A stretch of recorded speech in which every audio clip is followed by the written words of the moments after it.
If you had seen this car several years ago, you wouldn't have given it a second look.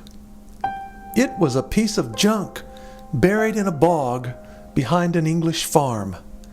Today, this 1914 Rolls Royce Silver Ghost is a perfect example of what can happen when expert craftsmen take it upon themselves to restore something that is seemingly worthless. Hearing this story reminds us of what God can do for each of us when we invite Him into our lives. Fred Buess of Buess Restorations describes what it took to bring this car back to its original state. I'm Fred Buess, and I restore antique cars like this one. My father and I do this together, and I'm actually the fourth generation in our family to restore antique cars. We primarily restore Rolls Royces, and this is a 1914 Silver Ghost. Rolls Royce built the Silver Ghost from 1906 to 1926, and they built the chassis, or the mechanical part of the car. That would include the radiator, the frame, the axles, the rear suspension, and the engine and transmission. The other parts that you see on the outside of the car, like the fenders and the lamps and the wooden body, were built by other companies, and in this case these parts were built by Labradette. Labradette was a French company that specialized in these wooden bodies, and they built 4 of them on Silver Ghosts. This particular car was built for a general that led the British forces in World War I, General Sir William Robertson, and he used it throughout the war.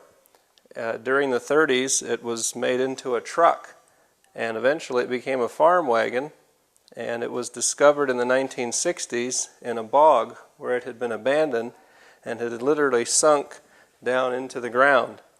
By that time, the radiator, the lamps, the fenders, the hood, and the body were all gone, and all that was really left was this frame, the major part of the engine, and a number of other mechanical parts such as the rear end and the transmission. So all the parts that weren't there had to be either found or made. And in this case, we made the fenders, the lamps, the radiator, the hood, the body, the running boards, and even that little silver tank. We found a few parts for this car, and whatever we could find we used. Little items like this valve were found, that's original, and the rear springs and the wheels.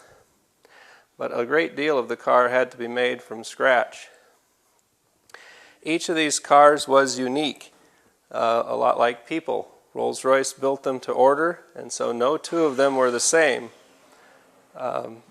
Each car was thoroughly tested by the company. They drove them over 500 miles before they were delivered to their first owner. That way they could make sure that everything on the car was working properly, and they expected this car to last for at least 25 years. In fact, some of their advertising said that this is the car you'll be driving 25 years from now, and in many cases they were correct.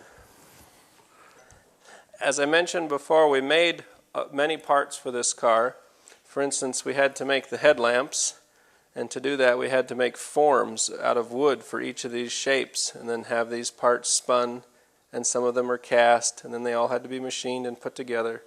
For the fender, we had to make a wooden form of this shape and take it to a company that makes the metal to fit the form, and then the pieces of metal were welded together and fitted and worked until they had this beautiful shape, and then they were painted.